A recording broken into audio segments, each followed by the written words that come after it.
सहनावतु सहनौ भुनक्तु सह वीर्यं करवावहै तेजस्विनावधीतमस्तु मा विद्विषावहै। ओम शांति शांति शांति।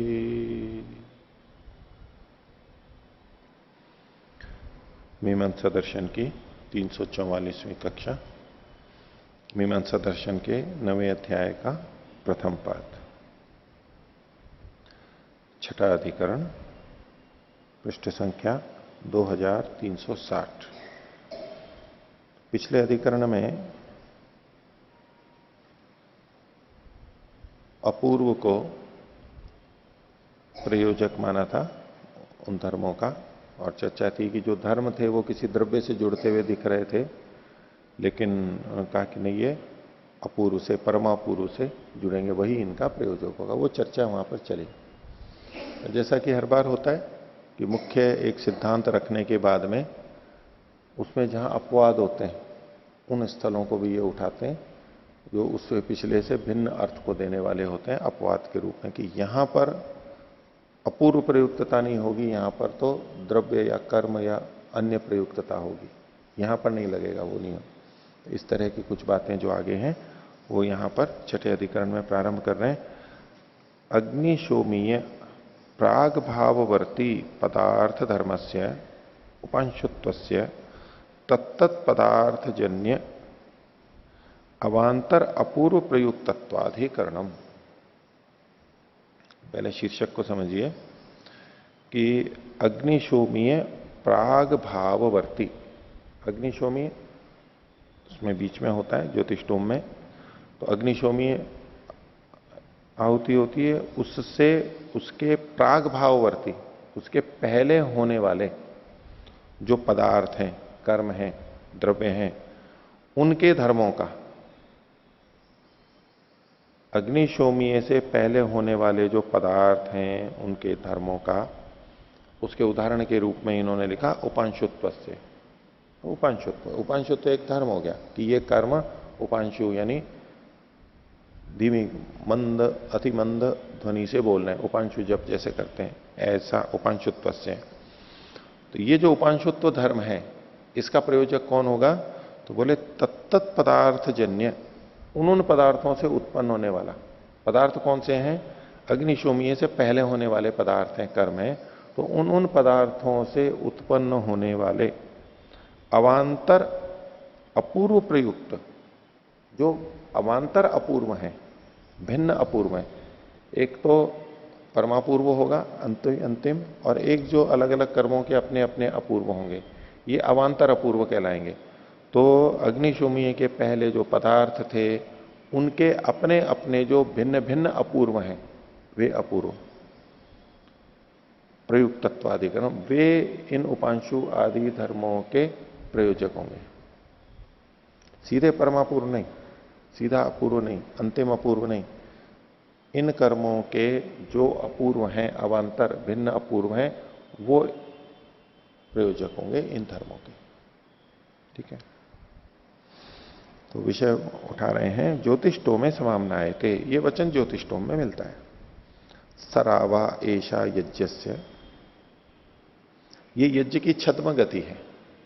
सर छद्म गतौ, छुपी हुई गति, कुछ रहस्यमयी बात। छद्म में से जैसे छद्मचर होते हैं, निंदित अर्थों में आता है और अच्छे अर्थों में भी आता है। गुप्तचर भी छद्मचरी होते हैं, वेश बदल करके कार्य करते हैं। तो सरावा ऐशा यज्ञ से, यज्ञ की ये छुपी हुई गति है। और छद्म गति क्यों की जाती है? ताकि छुप करके क्यों गति की जाती है? ताकि कार्य ठीक तरह से सफल हो सके, इस उद्देश्य से छद्म गति होती है। चाहे निंदित अर्थों में चोर आदि के द्वारा किया जाता हो अथवा अच्छे अर्थों में गुप्तचर आदि के द्वारा किया जाता हो, उद्देश्य ये रहता है। प्रकट में उस कार्य को करेंगे तो असफलता आ सकती है, इसलिए छद्म गति होती है। तो यज्ञ में भी छद्म गति है। यज्ञ वैसे सरल कर्म है, जैसा है वैसा, लेकिन उसमें भी छद्म गति की जाती है ताकि यज्ञ ठीक तरह से पूरा हो। तो अच्छे कार्यों में भी छद्म गति होती है, की जा सकती है। निंदित अर्थों में नहीं, अच्छे अर्थों में बोल रहा हूं। अश्रेष्ठ कार्यों में भी छद्म गति होती है और वो ध्यान रखना चाहिए। सरलता में इतनी सरलता ना हो जाए हमारी, सहजता इतनी ना हो जाए कि विपरीत लोगों को, विरुद्ध लोगों को, दुष्ट लोगों को सारी चीजें हमारी पता, हमें उनकी कुछ नहीं पता और उनको हमारी सारी बातें पता है। अच्छे कार्यों को करने में भी वो ध्यान रखना होता है। तो सरवा ऐशा यज्ञ से, यज्ञ की ये छद्म गति है। क्या? यत किंचित प्राचीनम अग्निशोमियात, जो कुछ भी अग्निशोमीय से प्राचीन यानी पहले है, पूर्व में है। जो सूत्र में इसमें शीर्षक में कहा था अग्निशोमीय प्राग भाववर्ती, तो प्राचीन का मतलब उससे पहले काल की दृष्टि से। यत्किंचित प्राचीनम अग्निशोमियात तेन उपांशु चरंती, उससे उपांशु का आचरण करते हैं, उपांशु करते हैं। उनको करते समय उपांशु रहते हैं, मंद गति से बोलते हैं, इति मंद ध्वनि से बोलते हैं। तत्रैशो अर्थ संशयी का, अब इसका जो अर्थ है वो संशय को पैदा करता है। किम प्राग अग्निशोमियात यानी कर्माणि, अग्निशोमी के पहले जितने कर्म हैं वे तत्प्रयुक्तम उपांशुत्वम, उनसे प्रयुक्त उपांशुत्व है, यानी वो जो सब कर्म है वो उपांशु याग के प्रयोजक हैं। उत परमापूर्व प्रयुक्तम इति, अथवा ये जो उपांशु है ये परमापूर्व प्रयुक्त है, परमापूर्व इसका प्रयोजक है। अब पिछले अधिकरण के आधार पर हम देखेंगे तो यहां पर परमापूर्व को प्रयोजक मानेंगे, तो यहां पर इनको ये संदेह है, इसी की विवेचना चली। तो किम प्राप्तम, सिद्धांती अपने पक्ष को सीधे रख रहा है। 20वां सूत्र, देशबद्धम उपांशुत्वम तेषाम स्यात् श्रुति निर्देशात तस्य च तत्र भावात। ये जो उपांशुत्व है ये देश से बद्ध है। देश मतलब अग्निशोमीय से पहले, ये जो है वो देशबद्ध मतलब एक स्थिति, यूं तो काल को बताया जा रहा है लेकिन देश एक स्थिति विशेष से जुड़ा हुआ है।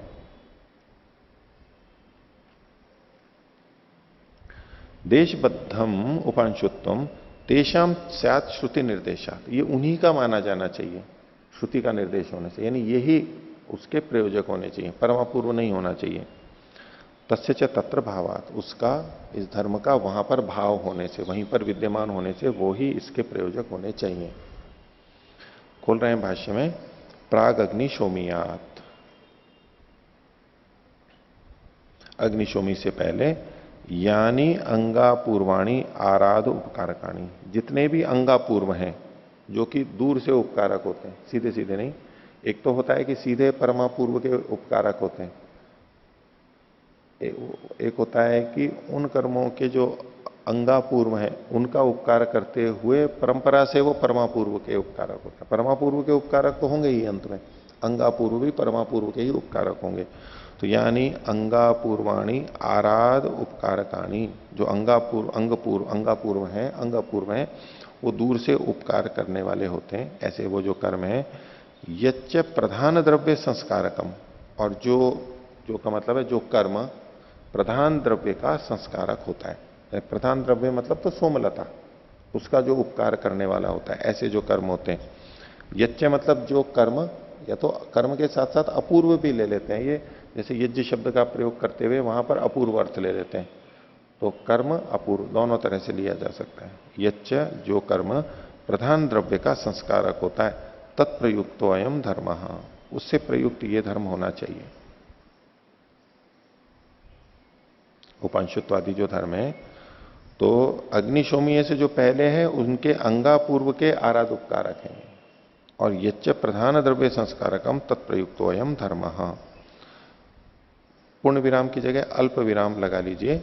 तत्प्रयुक्तो अयम धर्म, कौन सा धर्म? यो यम देश संबद्ध, जो धर्म यहां पर देश से संबद्ध माना गया। देश मतलब प्राग अग्निशोमीय, अग्निशोमीय से पहले प्राचीन में जो उपांशुत्व कहा गया है। अब इसमें प्रधान द्रव्य का संस्कार करने के लिए क्या, जैसे क्रयण करते हैं, उसका मान करते हैं, उसका आहरण करते हैं, ये प्रधान द्रव्य से संबंधित धर्म हो गए। और उससे पहले के जो है उपांशुत्व, जैसे यहां पर कहा, वो पहले वालों का धर्म होगा। पूर्व पक्षी पूछता है कुतः एतत्, ये निर्णय कैसे किया आपने? सिद्धांत कहता है श्रुति निर्देशा। श्रुति यहां पर कह रही है। कैसे कह रही है? मर्यादया देश लक्षिता ये पदार्थ ते श्रुत्या एतेन धर्मेण संबद्धा। तो मर्यादा से, देश से लक्षित जो पदार्थ हैं, मर्यादा से कैसे हुआ यहां पर? प्राचीनम अग्निशोमियात, ये जो कथन किया गया ये मर्यादा है अग्निशोमीय से पहले। वैसे मर्यादा अभी विधि में हम वो आ का प्रयोग करते हैं, तो आ नहीं होकर के तो आ पाटलिपुत्र, पाटलिपुत्र या इत्यादि जो कथन है, तो यहां पर जो अग्निशोमीय है ये मर्यादा से देश को लक्षित किया जा रहा है।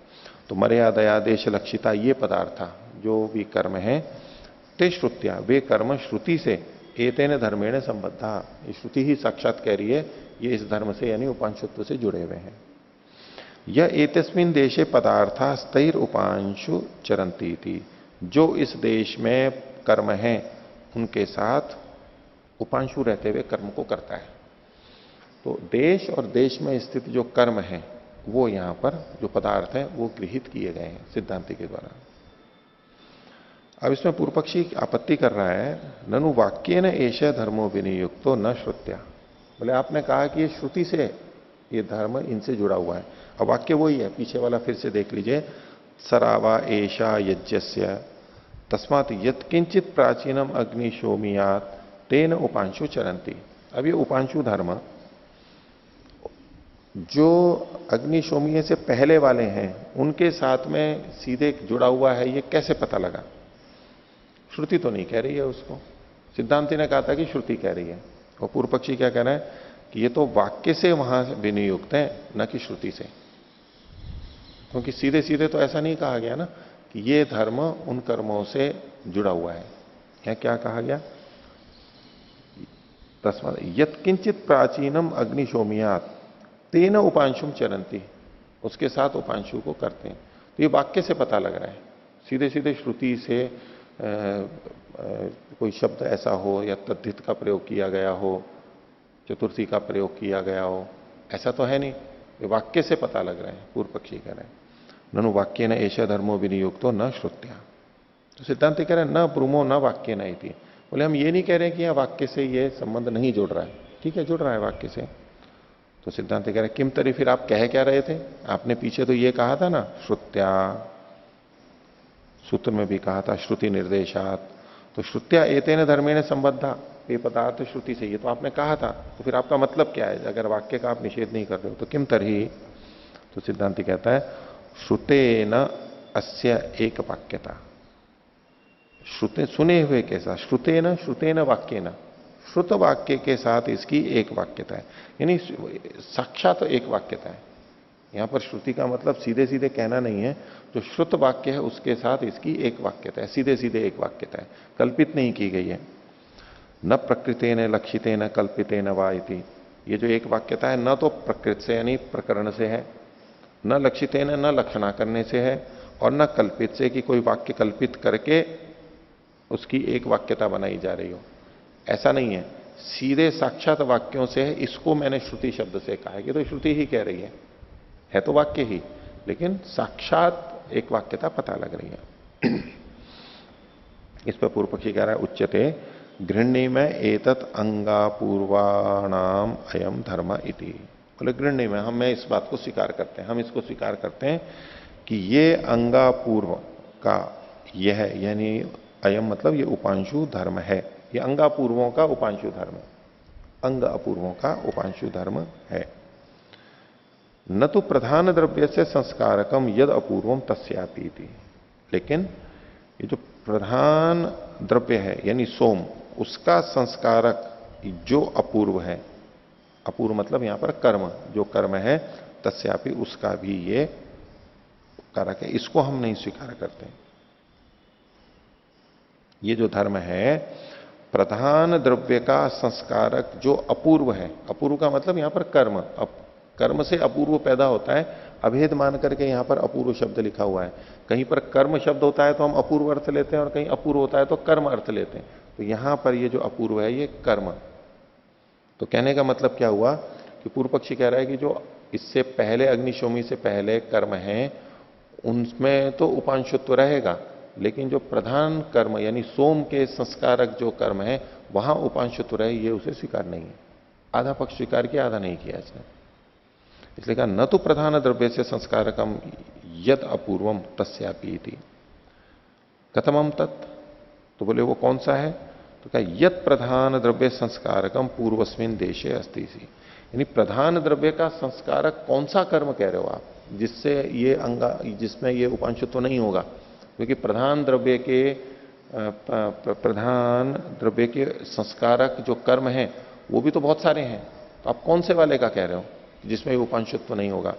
तो कथमम तत्, ये सिद्धांति ने पूछा, तो पूर्व पक्ष ने यत प्रधान द्रव्य संस्कारकम पूर्वस्मिन देशे अस्ति,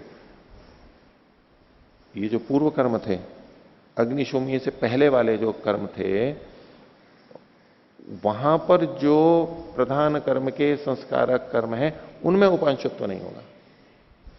क्योंकि वचन तो ये है ना अग्निशोमीय से पहले पहले, तो जो अग्निशोमीय के बाद में है वहां तो उपांशुत्व की प्राप्ति ही नहीं है। अग्निशोमी से पहले पहले जो है वहीं उपांशुत्व की बात है। तो वहां पर जो प्रधान द्रव्य के संस्कारक कर्म कहे गए उनमें उपांशुत्व नहीं लगेगा, अन्यों में लग जाएगा, ऐसा ये कह रहा है पूर्व पक्षी। जबकि वचन क्या कह रहा है सामान्य रूप से, अग्निशोमी से पहले जो भी पदार्थ हैं वो तो सभी आ गए उसमें, चाहे वो प्रधान द्रव्य का संस्कारक हो चाहे अन्य हो, सबके लिए लागू हो जाएगा।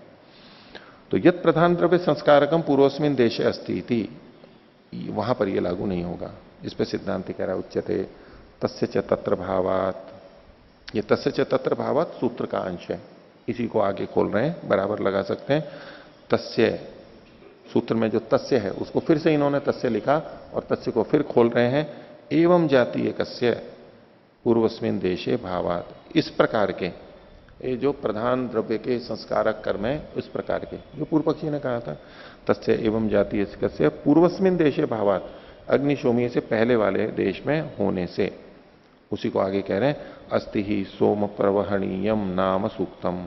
वहां पर सोम प्रवहणीय नाम का एक सूक्त पढ़ा हुआ है, जब सोम से संबंधित है, प्रधान द्रव्य से संबंधित है, लेकिन ये अग्निशोमीय से पहले पढ़ा हुआ है, उसका उल्लेख किया। अस्ति ही सोम प्रवहणीयम नाम सूक्तम तस्मात देश धर्मो भविष्यति, इससे ये यानी प्रधान द्रव्य का संस्कारक जो कर्म है उसका ये धर्म हो जाएगा। तस्मात देश धर्म, उस देश का धर्म होगा तो प्रधान द्रव्य के संस्कारक पदार्थों का कर्मों का भी ये धर्म हो जाएगा, ऐसा सिद्धांति का मानना है।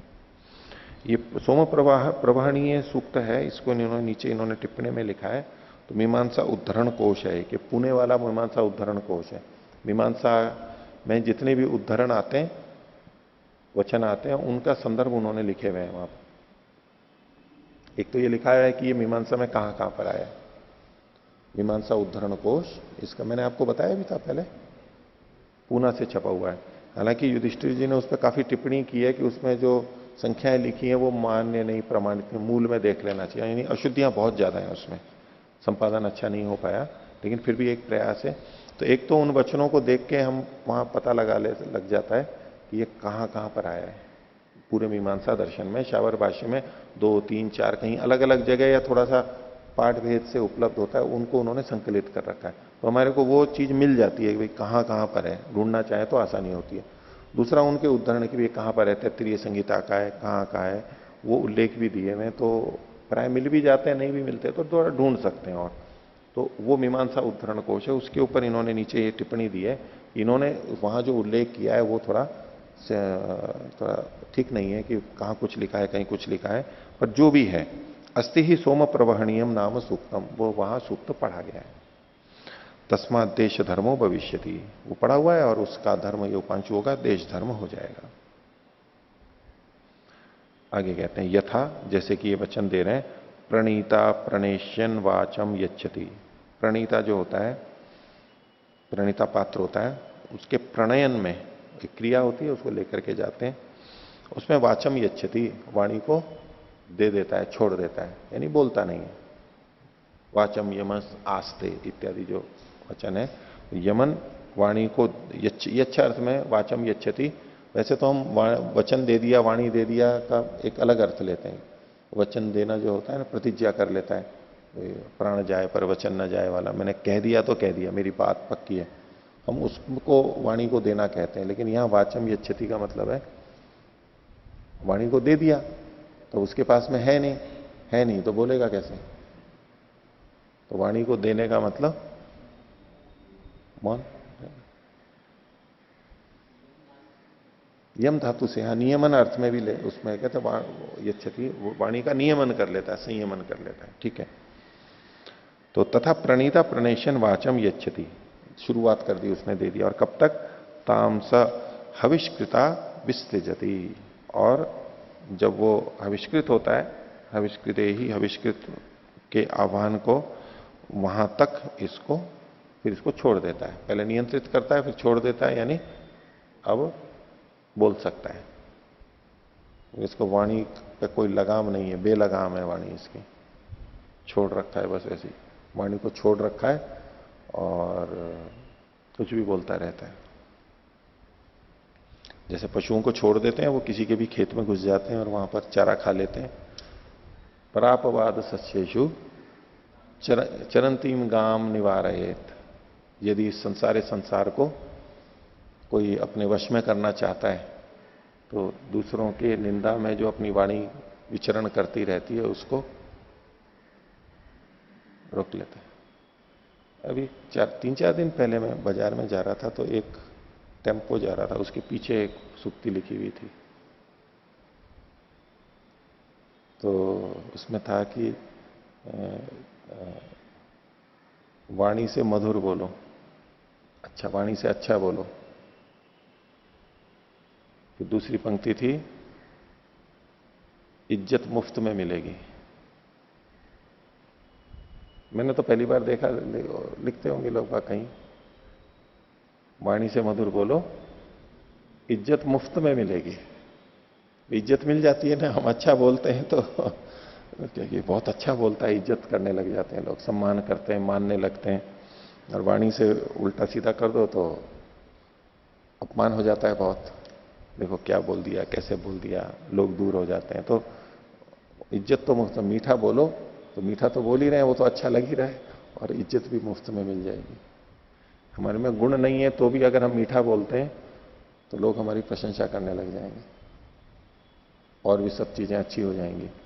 जैसे वो सर्वे गुणा कांचनम आश्रयंते हैं, सोना होगा तो सारे गुण आ जाते हैं धनियों में, धनिक लोग, सैव विद्वान सच दर्शनीय, सैव वक्ता, वो जो सब गुण आ जाते हैं, जो धनी लोग होते हैं उनमें सब गुण आ जाते हैं। तो थोड़ा उसी तरह से कि जो वाणी से अच्छा बोलता है उसमें और सब गुण आ जाएंगे, बहुत सारे गुण आ जाएंगे उसके अंदर, लोग समझने लगते हैं कि उसमें बहुत अच्छे गुण हैं। और वाणी को छोड़ देना या नियंत्रण को छोड़ दिया उसने। अस्मिन देशे ये पदार्थ तेषाम धर्मो वाग्यम, तो इस देश में अग्निशोमी के पहले जितने भी धर्म है, जितने भी पदार्थ हैं, कर्म हैं, उन सबका ये धर्म होगा, वाग्यम, मौन रहना। न प्रधाना पूर्व से, प्रधान अपूर्व का ये नहीं बनेगा। एवं इदम अपि उपांशुत्वम इति, तो इसी प्रकार से ये उपांशुत्व भी समझना चाहिए। ये जो वाग्यम था ये तो अलग था, ये जो वचन दिया ना, प्रणीता प्रणेशन वाचम यच्छति, ये भिन्न संदर्भ का था, ये तो उदाहरण के रूप में दिया था। और यहां पर जो है उपांशुत्व है, उपांशुत्व पे भी ये लगा, वो तो पूरी तरह मौन हो गया था, ये उपांशुत्व है, तो उपांशुत्व भी वहां पर सभी का धर्म माना जाएगा। अब देखो, चुप रहना है ना, इसको छद्म गति के रूप में कहा। उस वचन को देखो, तो इसमें छद्म गति क्या है? सरावा ऐशा यज्ञ से, यज्ञ की ये छद्म गति है। क्या छद्म गति है? तस्मात यत्किंचित प्राचीनम अग्निशोमिया तेन उपांशो चरंती, ये जो उपांशुत्व है यही छद्म गति है। उपांशुत्व है, इसी को छद्म गति कहा गया। क्योंकि उसमें चुप रहेगा, या तो धीरे बोलेगा तो दूसरों को सुनाई नहीं देगा, ऐसे बोलो कि दूसरों को सुनाई नहीं देगा, या तो चुप रहेगा, दूसरों को पता ना लगना। इसी रूप में देखिए कि अच्छे कर्म में हम जब कुछ बोल नहीं रहे तो दूसरों को लग रहा है पता नहीं क्या कर रहा है अंदर ही अंदर, और हम चुप रहते हुए, राजा जैसे करता है, चुपचाप अपने कार्यों को कर लेता है। जब कार्य हो जाता है तब लोगों को पता लगता है, उसकी सफलता का एक कारण होता है। तो वो छद्म गति ही कहलाएगी, वो छुपा करके करता है। तो ये मुक्ति के लिए तो नहीं लगेगी स्वामी जी छद्म गति, मुक्ति के लिए तो नहीं लगेगी। मुक्ति में भी एक छद्म गति होती है मुक्ति के लिए, कि जो हम साधना कर रहे होते हैं ना, जिन व्रतों का पालन कर रहे होते हैं गंभीर, वो सबको बताने योग्य नहीं होते हैं, छुपा करके रखे जाते हैं।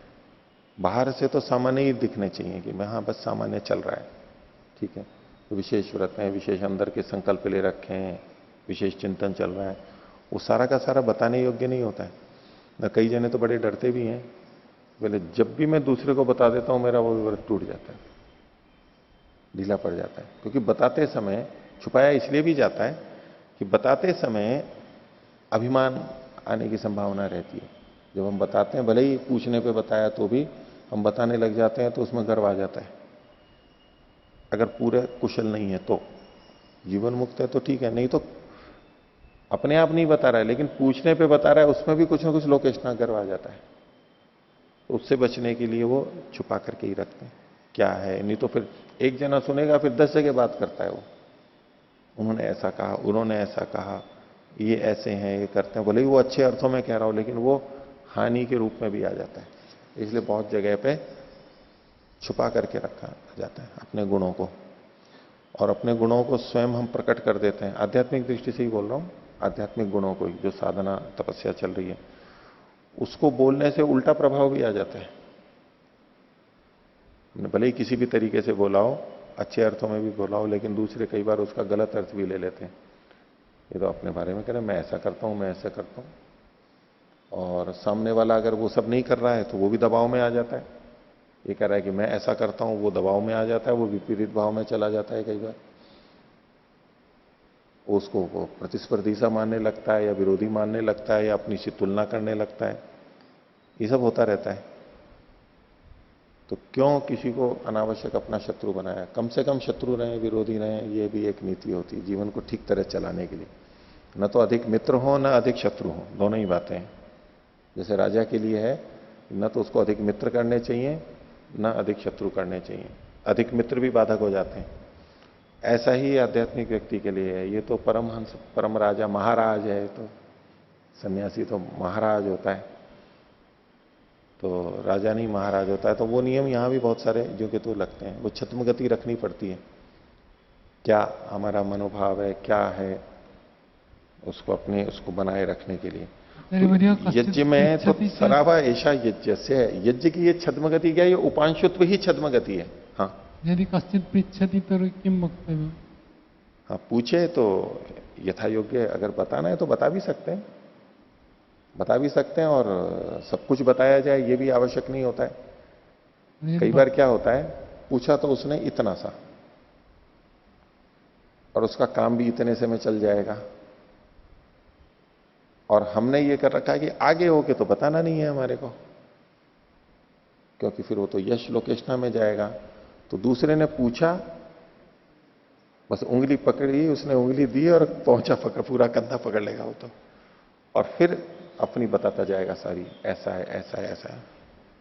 और व्रत कौन सा पालन हो रहा है? मैं अपने आप नहीं बताता हूं, पूछने पे ही बताता हूं। भाई पूछने पे बताया ये तो ठीक है, पर ये भी तो साथ में जुड़ी हुई बात है कि जितना पूछा था उतना ही बताया जाए। उसने जितना पूछा था, उसने सामान्य रूप से पूछा और उतने में वो संतुष्ट हो रहा है, लेकिन फिर भी वो बताया जा रहा है। तो वो एक तरह से पूछा हुआ भी ना पूछा हुआ है जिसको कि वो बता रहा है। वो अपने व्रत का पालन नहीं कर रहा है, वो बताया जा रहा है। तो ऐसी अगर स्थिति है, हाँ, वो फिर और पूछता है। पहले उसने पूछा, हमने सामान्य रूप से बता दिया, वो संतुष्ट हो गया तो बस ठीक है, वहां रुक जाना चाहिए, तो उतने में दिक्कत नहीं है। और फिर ज्यादा बताएंगे तो दिक्कत है। और हमने जितना बताया, हम कह नहीं, बड़ा जिज्ञासु है, भोला है, इसको तो बताना ही चाहिए। ये तो सज्जनों की और आध्यात्मिक व्यक्तियों की इसका स्वभाव होता है कि वो अधिक से अधिक दूसरों को देना चाहते हैं, अधिक से अधिक बताना चाहते हैं उसके कल्याण के लिए। तो इसलिए पूरा बताना चाहिए। तो वो संकोच करता है कि कम बताऊं तो, लेकिन उसने कम बताया। अगर सामने वाला संतुष्ट नहीं है तो वो पूछेगा दोबारा अपने आप, बोले जी कुछ और बताइए जी, इसमें से और है। तो उसको भी बचते बचते, जैसे अपने खजाने को थोड़ा सा छुपाते हुए बताते हैं ना, एकदम ही नहीं बता देते सारा, ऐसे छुपाते छुपाते छुपाते छुपाते जितना बच सके उतना बचते हुए बताए। और फिर भी वो करता है और ऐसा बहुत लग रहा है कि हाँ ठीक है और दुरुपयोग भी नहीं होगा, तो बताया जा सकता है। बताने में ये नहीं कह रहा हूं कि नहीं बताना चाहिए। वक्तुम यदि इच्छा नास्ति और हम वदिष्यामि हम न इच्छामि तो ऐसा भी कह सकते हैं। अप्रसन्न भवति। हाँ, प्रसन्न होगा तो वो उसकी तो अविद्या है। वो क्यों अप्रसन्न हो रहा है? उसने ये क्यों सोच लिया कि ये बताना ही चाहिए इसको और बताएगा ही है? वो कर्म में स्वतंत्र है, जरूरी नहीं बताए। और वो पात्र नहीं समझ रहा है, सामने वाले को पात्र नहीं समझ रहा है बताने के योग्य। अपनी असमर्थता भी है कि भाई मैं बताऊंगा तो गर्व आ जाएगा, इसलिए तो चुप ही रहना ठीक है, रोक नहीं सकता हूं। चुप हूं तब तक तो अपने अहंकार को, गर्व को रोक रखा है, बता नहीं रहे। लेकिन बताने लग गया, ये आलम आ गया बड़ा जबरदस्त। और फिर अपने गर्व को, अहंकार को उस समय रोकना कठिन हो जाता है, तो इसलिए वो ना बताएगा। नहीं बताना ही ठीक है उसके लिए। वैदिक मना कर आध्यात्म सकते हैं, इसमें कोई पाप नहीं है, उसको दुख होता है तो होता है। वैदिक आध्यात्मिक न्यासे एक सत्रम स्थापनम भवति स्वसाधना अनुभवम श्रावि हम्म। तस्य पुनः अनुचित उसका औचित्यम न वर्तते। तो इस बार कहां रखा है? नहीं आप लोगों ने मना किया ना, इस बार नहीं हुआ ना। अनर्गलम जना बदंती तदर्थम निषेधम। हाँ, नहीं, औचित्य क्यों नहीं है? औचित्य क्यों नहीं है? आप कह रहे हो कि मेरी जो ये बात कह रहा हूं उससे वो विपरीत आ रहा है। नहीं, बताने के, बताना भी चाहिए, बताया भी जाता है। जितना बता सकते हो, बिना गर्व के कोई बता सकता है उनके लिए। वहां इसीलिए तो बताने से रुकते हैं लोग बाग। सबका बताते हैं, कोई कोई बता देता है थोड़ा, और क्या कि कोई विशेष भी नहीं बताया, और हो तो भी नहीं बताया, वो बोले बताएं और फिर ये खींचेंगे। ये तो मेरे को गर्व आएगा, ये खींचेंगे। ये ना बताना ही ठीक है। ये पता नहीं मेरी बात को ठीक तरह समझ भी पाए नहीं पाए, मैं समझा पाऊं नहीं समझा पाऊं। तो वो तो इस बार रखा ही नहीं है। आप लोगों का यही मत था कि नहीं रखना चाहिए, तो नहीं रखा है। तो ये तो आपका समर्थन हो गया ना इससे। हाँ। आचार्य जी, जैसे बताने पर जैसे कोई व्रत टूट जाता है, वही जो आपने बताया, और ऐसे कई बार होता भी है, मेरे हाँ। साथ भी ऐसे कई बार हुआ था। हम्म। तो वो क्यों होता है, वो समझ में नहीं हमारी आया। दुर्बलता तो हमारी ही है ये। अच्छा, कई बार हमारे को पता भी नहीं लगता है कि क्यों टूट गया ये। अभी तो ठीक था और पहली बार बोल दिया और बस फिर गड़बड़ हो जाएगी। कितनी बार लोगों को यही लगता है, जब जब मैं बोल देता हूं तब तभी गड़बड़ हो जाती है। वो मूल बात है उसमें कि हम उसको अहंकार में आ जाते हैं, ढीले पड़ जाते हैं और अपने को मान लेते हैं कि हाँ मैं हूं, ऐसा सावधानी कम हो जाती है। दोष ही है, वैसे होना तो नहीं चाहिए। अच्छे लोग तो ऐसा बता करके भी अपना व्रत नहीं तोड़ते, बल्कि और पक्का कर लेते हैं उससे। लेकिन हो जाता है ये, कारण भी पता नहीं लगता है। तो या तो वो नियम होता है, एक श्लोक भी आता है कि अपने नियम और व्रतों को किसी को नहीं बताना चाहिए। खुद करता रहे, पूरा प्रयत्न करता रहे, परमात्मा जानता ही है, लेकिन उसको बताना नहीं चाहिए यूं जा कि मैं ये पालन कर रहा हूं, मैं ऐसा कर रहा हूं। बार बार कई जगह जा जाके बोलते हैं ना, तो उसके पीछे जो बल होता है ना, वो क्षीण हो जाता है। बल क्षीण हो जाता है, जैसे एकदम से चला जाए, जैसे कि हवा निकल गई हो ना पहिए की, ऐसे हो जाता है वो चलना मुश्किल हो जाता है। फिर हवा निकले हुए पहिए से जैसे गाड़ी चलती है ना, ऐसी चलने लगती है, वो हवा से निकल जाती है उसकी। हमने जो उसको रोका, लोगों को नहीं बताया, तो हमने उसके यश को लिया नहीं था।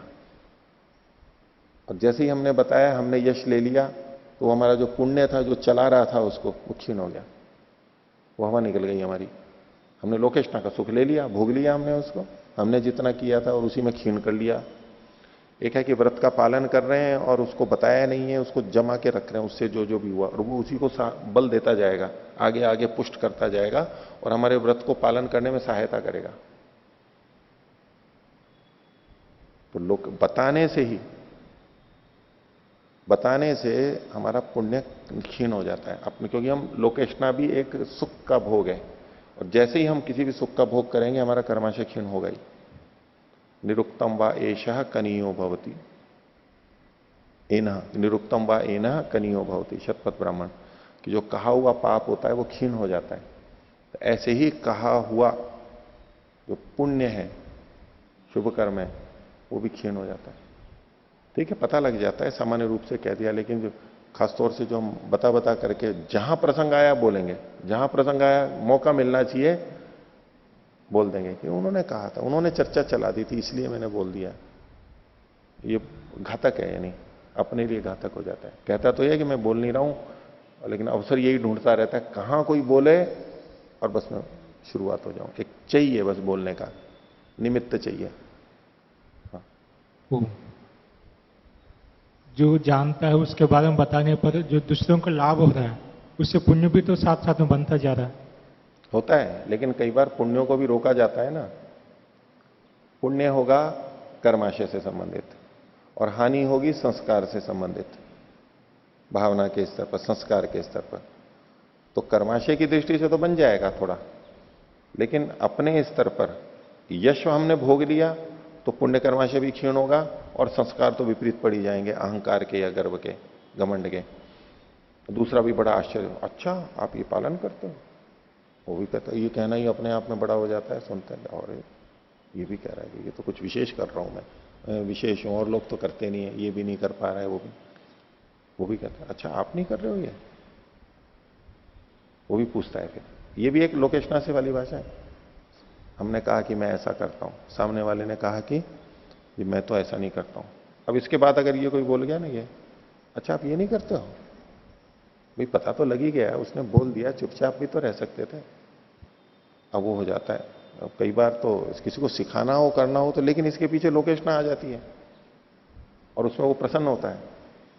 एक तो होता है दुखी के रूप में, अरे आप ये भी नहीं करते हो, ये भी नहीं करते, उसको दुख हो रहा है भाई ये भी नहीं करता है, ऐसा भी नहीं करता, ये एक अलग बात है। एक उसमें खुशी होती है कि अच्छा आप ऐसा भी नहीं करते। वो नीचे चला गया, हम ऊंचे चले गए, हमारी स्थिति बन गई और उसी में सुख आ जाता है और वो पुण्य को घटा देगा, हवा निकाल देगा। तो इसलिए ये व्रत आदि बताने नहीं होते। तो यज्ञादि कर्म में जो उपांशुत्व है या मौन है वो इस बात का है, ये इसकी छद्म गति है। छद्म गति इसलिए ताकि ये इसको लक्ष्य तक पहुंचा सके। छुप करके किया जाता है, प्रच्छन्न उगाड़ के नहीं किया जाता है, पर्दा लगा करके किया जाता है, थोड़ा ढक करके किया जाता है कर्म की सफलता के लिए, अच्छे उद्देश्य से। ये छद्म गति है, दूसरों को पता ना लगे। देखिए आगे चलो, हम वाक्य की विवेचना कर रहे हैं। तो इसमें सरावा ऐशा यज्ञ से तस्मात यत्किंचित प्राचीनम अग्निशोमिया तेन उपांशु चरंती। तो यहां पर सिद्धांति ने अपनी बात रख दी, ये 2361वें पृष्ठ पर। तो सिद्धांति ने कहा उच्यते तस्य च तत्र भावात तस्य एवं जातीय कस्य पूर्वस्मिन देशे भावात अस्ति ही सोम प्रवहणीयम नाम सूक्तम तस्मात देश धर्मो। ये तो सब हो ही चुका था, आगे तक हो गया ना, ये 20वां सूत्र पूरा हो गया, 21वां शुरू होगा ना अब। हाँ ठीक है, ये पूर्व पक्षी का है। पूर्व पक्षी कह रहा है यज्ञ से बात तत्संयोगा। यज्ञ का मतलब यहां पर परमापूर्व है, कर्म को लेते हुए। जैसे सिद्धांति पहले ये बोलता था यज्ञ का मतलब अपूर्व परमापूर्व, पूर्व पक्षी यही बोल रहा है यज्ञ से बात तत्संयोगा। बोले नहीं, ये तो यज्ञ से जुड़ा हुआ है, परमापूर्व का ये धर्म है। क्यों? तत्संयोगात, यज्ञ के साथ इसका यानी परमापूर्व के साथ इन धर्मों का संयोग होने से। भाष्य वा शब्दात पक्षों भी परिवर्तते, यानी सिद्धांति बदल करके अब पूर्व पक्षी आ गया। नहीं तद अस्ति तत्देशानाम धर्मा इति। उस अग्निशोमी से पहले जितने भी कर्म है उन सब का, तत्देशों का ये धर्म नहीं है। कस्य तरही? बोले परमापूर्व से। परमापूर्व यानी यज्ञ का ये है। कुतः तत्संयोगात, ये हेतु है। तत्संयोगो भवति, कैसे संयोग होता है उसको बता रहे हैं। बोले यज्ञ से संयोग, इस धर्म का यज्ञ के साथ में संबंध है। ये जो हमने वाक्य पढ़ा ना, सरावा ऐशा यज्ञ से, तो इस वाक्य में जो उपांशुत्व है वो किससे जुड़ा हुआ है? तो बोले यज्ञ का संयोग है। वाक्य खुद लिख रहे हैं आगे, सरावा ऐशा यज्ञ से यत प्राचीनम अग्निशोमियात। तो अब इसमें देखिए, ये जो उपांशु है, ये जो धर्म है वो किससे जुड़े हुए हैं? यज्ञ से संयोग है, यज्ञ का संयोग है। क्या? सरावा ऐशा यज्ञ से यत प्राचीनम अग्निशोमियात। खोल रहे हैं अब इसको, देखो कैसे संबंध जोड़ रहे हैं। पूर्व पक्षी जोड़ रहा है, यज्ञ से यत प्राचीनम इति संबंध। यज्ञस्य यत् प्राचीनम, यज्ञ का जो पहले वाला भाग है। अब यज्ञ का प्राचीन के साथ में संबंध जोड़ा है इसमें। एक हम जोड़ सकते हैं सरावा ऐशा यज्ञ से, यज्ञ की जो सरा है, छद्म है। अब सरा को, छद्म गति को यज्ञ के साथ में जोड़ा गया है। वाक्य में अलग अलग ढंग से जोड़ेंगे। पूर्व पक्षी इसको कहां जोड़ रहा है? यज्ञ को इस प्राचीन से जोड़ रहा है। तो कहा यज्ञ से यत् प्राचीनम इति संबंध है, ये यहां पर संबंध जोड़ा जा रहा है। नत सरावा यज्ञ से इति, सरा यज्ञ की है, ये संबंध यहां नहीं जोड़ा जा रहा है। तो सिद्धांत ने पूछा कुतः, ये आपने कैसे जोड़ लिया, ऐसे कैसे जोड़ लिया? तो पूर्व पक्षी कहता है प्राचीनम विशिंशन यज्ञस्य इति शब्दो विधि पद शेषो भवति। प्राचीन की विशेषता, प्राचीन को विशेषित करता हुआ, प्राचीनम विशिंचन यज्ञ से इति शब्द, यज्ञ से इति इसको विपरीत अल्प विराम में लेंगे। यज्ञ का वैसा अर्थ नहीं लेना है। यज्ञ से ये जो शब्द है यहां पर इस वाक्य में, ये यज्ञ से इति शब्दो, यज्ञ ये जो शब्द है ये प्राचीन की विशेष को विशेषित करता हुआ विधि पद शेषो भवति, विधि पद का शेष भाग होता है। ये पूरा वाक्य विधि वाक्य हो गया, और जो विशेषण होता है वो शेष भाग ही कहलाता है, किसी की विशेषता करता हुआ। तो पूर्व पक्षी किस तरह प्रस्तुत कर रहा है कि यज्ञ, यज्ञ से ये शब्द तो है विशेषण, और जो प्राचीन है वो है विशेष्य। यज्ञ का जो प्राचीन है, पहले वाला है, और किसी का नहीं, यज्ञ का। तो यज्ञ विशेषण हो गया और प्राचीन विशेष्य हो गया। बोले यहां पर तो ऐसा संबंध है, प्राचीनम विशेषण यज्ञ से इति शब्दों विधि पद शेषो भवति ततः प्रवृत्ति विशेष करो भविष्यति। और ऐसा करने पर ही ये जो यज्ञ से शब्द है विशेष प्रवृत्ति को करने वाला होगा, यानी सार्थक होगा। इतर्था अर्थवाद शेष सन अनर्थक स्यात्, नहीं तो ये अर्थवाद मात्र होता हुआ निरर्थक हो जाएगा। वाद मात्रम ही अनर्थकम, जो केवल वाद मात्र है, प्रशंसा मात्र है, इतना ही है, तो वो तो फिर निरर्थक हो जाएगा। उसका कोई अलग से उद्देश्य नहीं हुआ यहां पर कथन करने का, ऐसा पूर्व पक्षी ने रखा। और अपनी बात की पुष्टि के लिए वो बोल रहा है कि प्राचीनम इति च यज्ञ भागम श्रुत्या वदति। ये जो प्राचीन है ये यज्ञ का भाग है। ये जो प्राचीन पूर्व काल के कर्म बताए वो यज्ञ के भाग हैं, ये श्रुति से कहा जा रहा है। यज्ञ से वा एतत् यत् प्राचीनम, ये जो कहा यज्ञ से यत् प्राचीनम, तो प्राचीनम इति च यज्ञ भागम श्रुत्या वदति लक्ष्यति च तत्कथान पदार्थान। और प्राचीन शब्द से, प्राचीन शब्द यज्ञ से जुड़ गया। अब प्राचीन का मतलब है पूर्व, पूर्व का भाग, पूर्व का देश, और उससे लक्षित करता है वो किनको? तदगतान पदार्थान।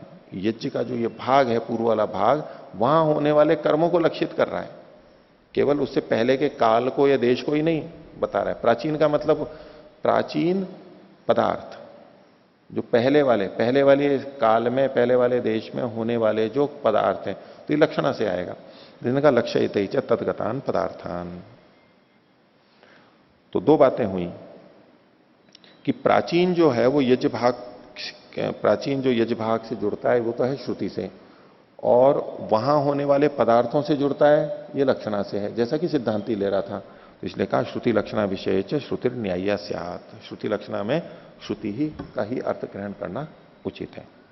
तस्मात् प्राग देश से एषः धर्म, तो ये प्राग देश का धर्म है, पूर्व में जो है उसका धर्म है, न कि वहां होने वाले पदार्थों का, जैसा कि सिद्धांति ले रहा है। तेन अस्य श्रुत्या संयोग, इससे धर्म का श्रुति के साथ में, इनके साथ में श्रुति से संयोग हुआ है। न प्राग देशगतानाम पदार्थानाम, न कि प्राग देश में स्थित जो पदार्थ या कर्म है उनके साथ में संबंध होगा। तई रस्य लक्षणया संबंध स्यात्, तई का मतलब है प्राग देशगत जो पदार्थ हैं, तई पदार्थ ही सह अस्य, अस्य मतलब धर्मस्य, उसका संबंध अगर होगा तो वो लक्षणा से होगा। आगे अथापि अर्थवाद पद शेषो यज्ञ से इति स्यात्, यज्ञ से है ये अर्थवाद का, अर्थवाद पद का शेष हो जाएगा। तथापि तब भी, यानी पूर्व पक्षी अगर ये दोष माना जाए, ये अर्थवाद के रूप में माना जाए, पूर्व पक्षी तो अर्थवाद नहीं मान रहा है, ये तो विशेषण के रूप में लेता हुआ इसको अर्थवाद नहीं मान रहा है। अर्थवाद तो अनर्थक होगा, ये उसने पहले खंडन कर ही दिया है। अभ्युपगम से कह रहा है पूर्व पक्षी कि यदि इसको अर्थवाद माना भी जाए तो अथापि अर्थवाद शेषो, अर्थवाद पद शेषो, ये अर्थवाद पद का यदि शेष हो, यानी तो ये सरावा यज्ञ से उससे जुड़ेगा, तो यज्ञ से इति स्यात् तथापि प्रागदेश श्रुत्या धर्मेण संबद्ध थे, वो मानोगे तब भी प्रागदेश जो है श्रुति के द्वारा धर्म से युक्त होगा। प्रागदेश से ही धर्म जुड़ेगा श्रुति से। क्यों? प्रागदेशगता पदार्था लक्षणया इति, तो प्रागदेशगत जो पदार्थ हैं वो तो लक्षणा से जाने जाते हैं। लक्षणया इति अल्पविराम यज्ञ प्रयुक्तता एवं न्याय्या, इसलिए यज्ञ की प्रयुक्तता, यज्ञ का मतलब यहां परमापूर्व की प्रयुक्तता ही उचित है, यानी परमापूर्व ही इसका प्रयोजक है, याग ही यज्ञ ही इसका प्रयोजक है। अपिच प्रत्यक्ष उपकार परमापूर्व से लक्ष्यते, और परमापूर्व का जो उपकार हो रहा है इन धर्मों से वो प्रत्यक्ष ही लक्षित हो रहा है। कैसे? यत प्राचीनम अग्निशोमियात तद उपांशुत्वेन, तो जो अग्निशोमीय से पहले वाला है वो उपांशुत्व के रूप में होगा। तो शिथिल प्रयत्न उसका ढीला होगा। एक तो बोल बोल के जोर जोर से बोल करके करेगा तो प्रयत्न कितना ज्यादा होता है, जैसे सोमयाग में वो लोग बोलते हैं ऊंचे, कितना प्रयत्न करना पड़ता है। उपांशु करेंगे तो शिथिल प्रयत्न होगा। शिथिल प्रयत्न प्रचरन, उस तरह से करता हुआ, अखिन्न, खिन्न न होता हुआ, सुखम सुखपूर्वक, बहुवृत्तांतम सौत्यम अहर निर्वर्त्यति, बहुत अधिक प्रयत्न वाला, विस्तार वाला जो सौत्य दिन है उसको वो पूरा कर सकेगा। उपांशुत्व क्यों किया यहां पर? क्योंकि जो प्रधान कर्म होने वाला है, वहां बहुत सारे कर्म होने हैं, उसको वो ठीक तरह से कर सके, इसलिए यहां पर उपांशु है। अपनी शक्ति को बचा करके रखना है कि अच्छे कार्य को करना है तो शुरुआत से मैं अपनी शक्ति को बचा करके रखना है। कई बार यात्राएं निकलती है ना, तो निकलते ही अपने अंदर से खूब चिल्लाने लगते हैं, खूब जोर जोर से, नया नया होता है ना बहुत, और बोलना कहां होता है मुख्य? बाहर जाकर के बोलना होता है। अब यही बोल बोल करके शक्ति तो आदि क्षीण कर ली, गला बैठ गया और वो जोर नहीं रहा, और जब समय आया वहां पर जोर से बोल नहीं पा रहे। तो इसकी छद्म गति, सरगति क्या है? यहां मत बोलो, यहां भी धीरे ही बोल लो, या तो मत बोलो, जहां अवसर है वहां पर बोलो। जो दूसरों के लिए बोल रहे हैं हम, प्रयोजक कौन है? दूसरे हैं, हम अपने लिए थोड़ा ना बोल रहे हैं। वहां जाकर के फिर वो प्रयोजन क्षीण हो जाता है, नहीं बोल पाते हैं। तो ये एक चतुराई वाली बात हुई ना। छद्म गति का मतलब एक चतुराई से, नीति से कर रहे हैं कि भाई यहां मत बोलो, यहां धीरे धीरे चलो, आराम से बाद में कर लेंगे। इसी तरह से चलते हैं तो कई बार बहुत तेजी तेजी से चलते हैं, पद यात्रा है, बहुत लंबी यात्रा है, बोले खूब चलेंगे, तेजी से करेंगे। दौड़ में भी कई लोग शुरू में बहुत तेज दौड़ते हैं, बाद में ऐसे थक जाते हैं कि बिल्कुल ही पस्त हो लेते हैं। जो कुशल होते हैं धावक, वो नीति से चलते हैं, वहां पर छद्म गति से पहले धीरे धीरे चलते हैं, औरों के साथ साथ चलते रहते हैं, और अंतिम समय जब आता है 100-200 मीटर का, तब अपनी पूरी ताकत लगा करके उससे आगे निकल जाते हैं। तब तक अपने को बना के रखते हैं। ये सारा क्या है? छद्म गति है, सरगति है, चतुराईपूर्ण, युक्तिपूर्वक, बुद्धिपूर्वक कार्य को करना ताकि हम सफल वहां पर हो सकें, उसके लिए है। तो बोले काम करने से पहले वहां धीरे धीरे बोल लेना चाहिए। और प्रयत्न शैथिल्य होता है ना, शिथिल प्रयत्न, तो अखिन्न मुख रहता है वो, नहीं तो मुख में खिन्नता आ जाती है। कई बार यज्ञ आदि करवाते समय कई जगह क्या होता है, बहुत जोर से बुलवाते हैं, बहुत तेजी से बुलवाते हैं, बहुत अच्छा लगता है उनको तेज से बोलना, ऊंचा शुरू में अच्छा, और बाद में वो बेचारा गला थक लेता है और उससे बोला ही नहीं जा रहा है, वो धीरे धीरे नीचे आता जाएगा, स्वर नीता हो जाएगा, फिर बेसुरा हो जाएगा वो, और बहुत रूक्ष और कठोर लगता है। फिर वो जो तेज बोलता है ना, तो जैसे स्पीकर वगैरह ज्यादा तेज चला दो ना तो खड़खड़ करने लगते हैं, वो फट जाती है आवाज और कर्कश लगती है। तो उसमें वो नहीं होना चाहिए, कर्कशता नहीं आनी चाहिए। हम पूरे को ठीक तरह से बोल सकें, पूरे को ठीक ठीक तरह से बोलें।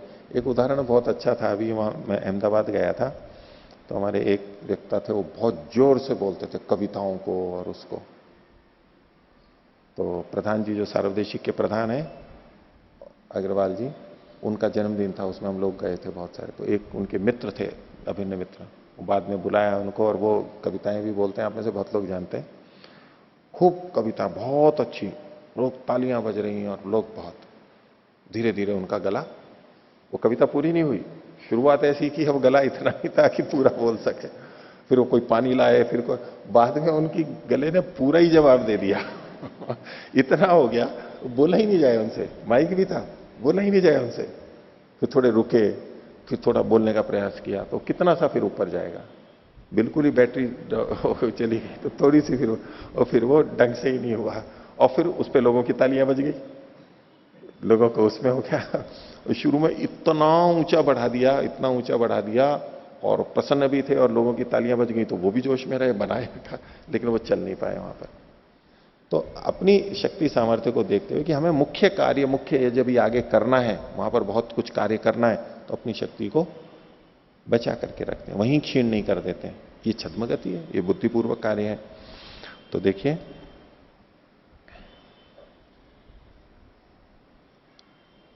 तो ये पूर्व पक्षी ने कहा, इससे क्या पता लगा, ये यज्ञ के लिए है, ये जो छद्मगति है किसके लिए है? पूर्व पक्षी ने यही तो बात रखी कि जो प्रधान कर्म आगे होने वाला है, जिससे कि परमापूर्व बनेगा, उसके लिए यहां पर उपांशु है। धीरे धीरे बोलो, यहां पर धीरे धीरे बोलो। पूर्व पक्षी आगे बात को रख रहा है, 22वां सूत्र, अनुवादश्च तदर्थवत, और बोले यहां जो अनुवाद है उसका यानी उद्देश्य करके जो कथन किया गया है वो भी उसी के लिए है, यानी कर्म के लिए ही है। अनुवादश्च तद्देश पदार्थस्यैव भवति, अनुवाद भी जो होता है वो वहां जो पदार्थ होता है उसी के लिए होता है। तो सरावा एषा यज्ञस्य यत प्राचीनम अग्निशोमी आदिति, तो आगे स्वयं कह रहे हैं सरा नाम छद्मगति, सरा छद्मगति को बोलते हैं।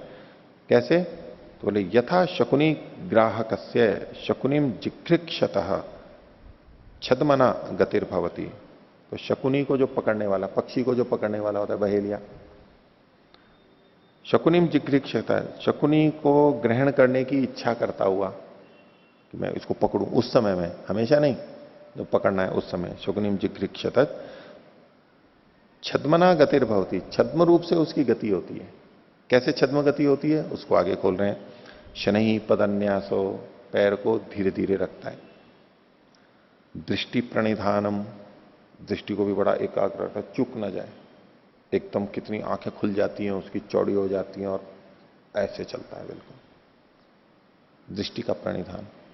प्रणिधान शब्द है ना, प्रणिधान, ईश्वर प्रणिधान जो है ना, प्रणिधान दृष्टि का भी प्रणिधान होता है, मन का भी प्रणिधान होता है, न्याय दर्शन में भी आता है, यहां पर भी आया है, एकाग्र होना, किसी लक्ष्य विशेष के लिए केंद्रित हो जाना, ये प्रणिधान है। ईश्वर प्रणिधान, ईश्वर पर केंद्रित हो जाना है, ये एक ही बात है।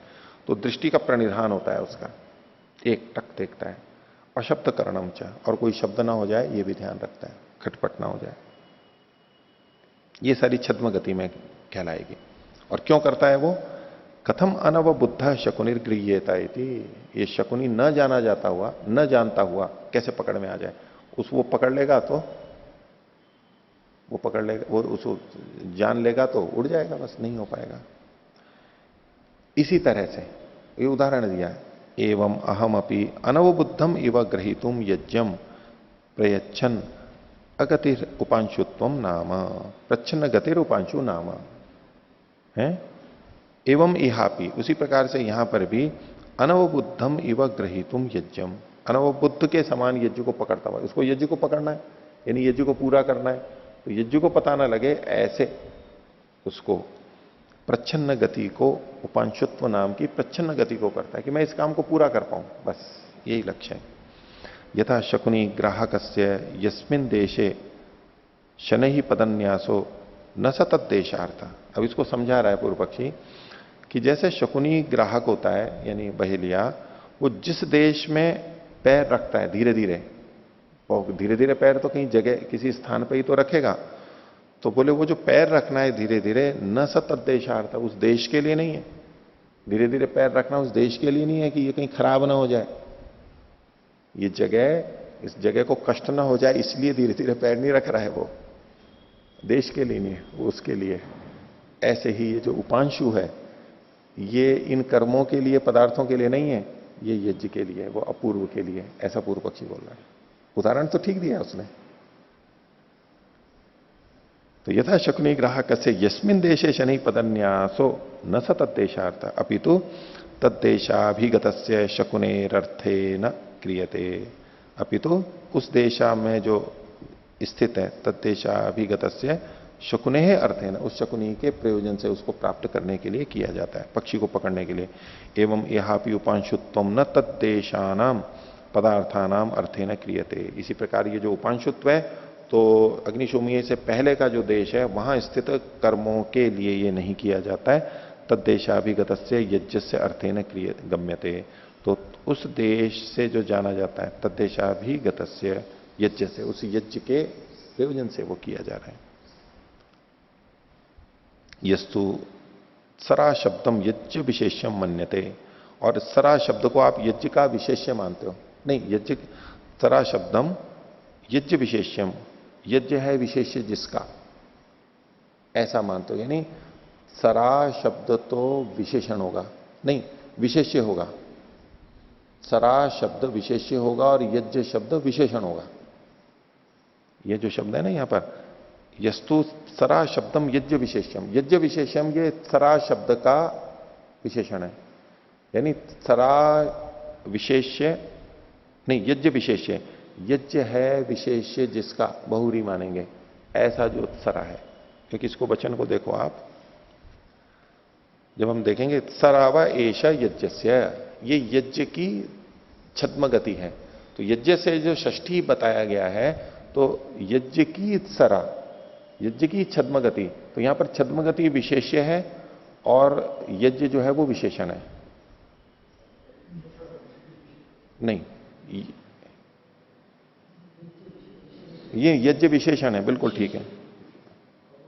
नहीं नहीं नहीं नहीं, यज्ञ, मैं अभी दोबारा बोलता हूं, देखो यज्ञ की छद्म गति, अब इसमें यज्ञ तो विशेषण होगा और सरा होगी वो विशेष्य होगी, ठीक है,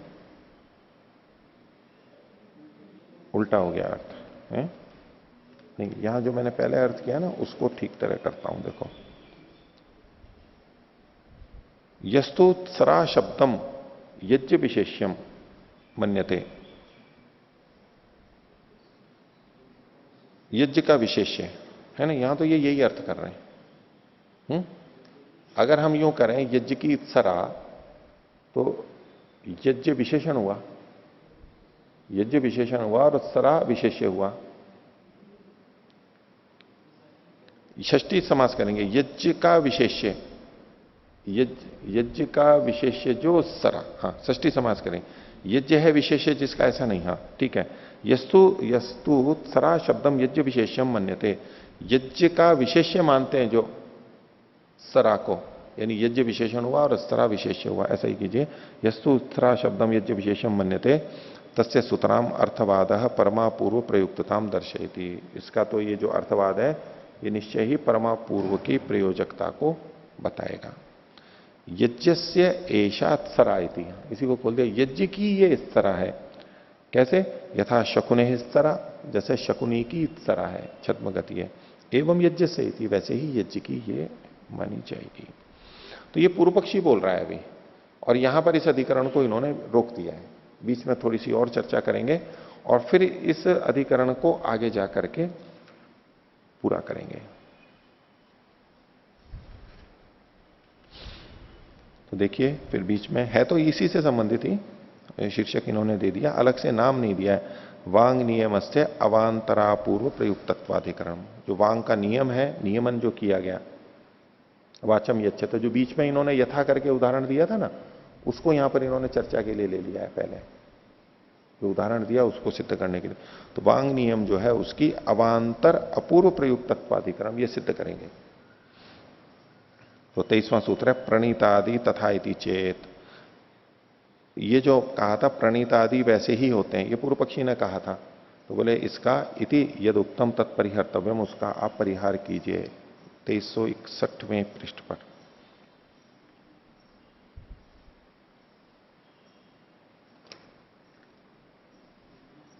है नहीं, ये सिद्धांति का था ना, ये तो सिद्धांति का था वहां पर। प्रणीता प्रणेशन वाचम यच्छति। तो प्रणीतादि तथा इति चेत, और ये कह तो पूर्व पक्षी रहा है?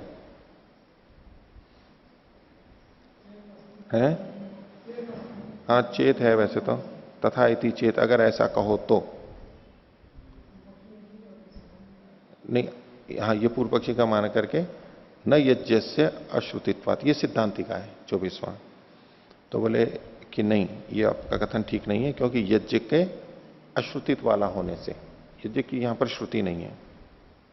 प्रणीता भी वैसे ही हो जाए। हाँ ये यूं कह रहा है कि जैसे इसके अंदर आपने प्रणीता आदि भी अपूर्व प्रयुक्त नहीं है यज्ञ वाक्य में, यज्ञ के श्रुत न होने से ये भी परमापूर्व प्रयुक्त नहीं है। प्रणीता आदि तथा, बोले प्रणीता आदि भी वैसे ही हो, तो न यज्ञ से अश्रुतित्व। आगे देखिए भाष्य, नहीं तदेवं, सिद्धांति कह रहा है तद्देश पदार्थ प्रयुक्तता एवं स्यात्, उस देश में स्थित जो कर्म है उन्हीं की प्रयुक्तता होवे, न परमा प्रयुक्तता इति। नात्र पदार्थानाम यज्ञ भाग विशेष्यता, यहां पर इन पदार्थों की यज्ञ भाग की विशेष्यता नहीं है। ये जो यज्ञ भाग है ये तो विशेषण है, यज्ञ भाग की विशेष्यता, यज्ञ भाग है विशेषण, यज्ञ भाग विशेषण वाले, यज्ञ भाग नात्र पदार्थानाम यज्ञ भाग विशेष्यता। हाँ यज्ञ भाग जो है, ये जो पदार्थ हैं वो यज्ञ भाग के विशेष्य नहीं है, पहले की तरह ही लेंगे। यानी यज्ञ भाग जो है वो तो विशेषण माना जाएगा, और ये जो पदार्थ हैं वो विशेष्य माने जाएंगे। यज्ञ भाग विशेषता वाग यम संबंधे न अवगम्यते, वाग यम का जो संबंध इससे जोड़ा जा रहा है उससे ये नहीं पता लगता है कि यहां पर यज्ञ भाग तो, यज्ञ तो विशेषण है और ये जो पदार्थ हैं दूसरे उनकी विशेषता है। क्यों? यज्ञ से अश्रुतित्वात्, यज्ञ का वहां पर श्रवण नहीं है। नात्र संबंधी यज्ञ शब्द श्रूयते, इससे संबंधित कोई यज्ञ शब्द यहां पर सुनाई नहीं दे रहा है। और पूर्व पक्षी कह रहा है ननु इदानी में उत्तम, अभी तो मैंने कहा था यज्ञम तनिष्यंतौ अध्वर्यु यजमानौ वाचम यच्छतः, यहां पर यज्ञम तनिष्यन, इसमें पाठ में मिलता है तन्विष्यन मीमांसा कोश में, यज्ञ को फैलाते हुए जो अध्वर्यु और यजमान है वो वाणी को छोड़ देते हैं, अध्वर्यु और यजमान दोनों। इति सिद्धांत कह रहा है उच्यते तद्देश पदार्थ प्रयुक्तायाम अपि एतत् अवकल्पते, बोले उस देश में प्रयुक्त जो पदार्थ हैं उनको प्रयुक्त मानने पर भी ये वचन तो संगत हो जाएगा। पूर्व पक्षी कह रहा था अपूर्व प्रयुक्तता होने पर ही ये संगत होगा, ये कह रहे नहीं पदार्थों में भी संगत हो जाएगा। कथम? बोले यज्ञम विस्तारयितुम वाचम यच्छता, यज्ञ को विस्तार करने के लिए वाणी को छोड़ते हैं, मौन होते हैं। तो तौ वाचम यमऊ संतौ, ये दोनों चुप रहते हुए अविक्षिप्य श है यहां पर, इसकी जगह प कर लीजिए, अविक्षिप्यमाण चेतस को, वाणी को संयम करने से ये अविक्षिप्यमाण चित्त वाले होते हैं, विक्षिप्त चित्त नहीं होता है। यानी वाणी से बोलने से मन में भी विक्षेप आता है। दो चीजें ही सबसे ज्यादा मुख्य हैं, एक तो नेत्र को बंद कर लो और एक वाणी को बंद कर लो। तो नेत्र को बंद करते ही मस्तिष्क का बहुत बड़ा भाग निष्क्रिय हो जाता है, उसकी सक्रियता घट जाती है, क्योंकि देखने में मस्तिष्क बहुत सक्रिय रहता है, एक तो वो बंद हो गया, और एक बोलने में भी बहुत सक्रिय होता है, बोलने में भी बहुत कुछ विचारना पड़ता है। भले ही आत्मा वहां पर बुद्धि का प्रयोग कर रही है, लेकिन बहुत सारी चीजें सोचनी पड़ती है, क्या बोलना है, क्या अभिप्राय है, दूसरा क्या समझेगा। बोलना अपने आप में एक बहुत बड़ी क्रिया है, बहुत उसमें बुद्धि का प्रयोग होता है, बहुत सारे विचार आते हैं। तो जब वाणी को चुप कर देगा तो जो मन है वो वहां पर कम हो जाएगा, विक्षिप्यमान नहीं रहेगा चेत। तो वाचम यमौ संतौ अविक्षिप्यमान चेतस्कौ पदार्थेषु क्रियमाणेषु अप्रमाद्यंतौ, और जो क्रिया कर रहे हैं उसको बिना प्रमाद हुए वे करते हैं। तथा करिष्यते अप्रमाद्यंतौ तथा करिष्यते, उस तरह से करेंगे यथा न कश्चित पदार्थ पदार्थावयवो वा हीयेत, कोई भी पदार्थ और उससे संबंधित उसका अवयव भाग वो क्षीण ना हो, छूट ना जाए, ऐसा वो करेंगे। कई बार बात करते करते हम कार्य करते हैं ना, तो उसमें चूक हो ही जाती है ना, बात में मंच लग जाता है। तो तो जब ज्यादा बात करते हुए करते हैं तो फिर तो मना भी किया जाता है, नहीं चुप होकर के काम करो।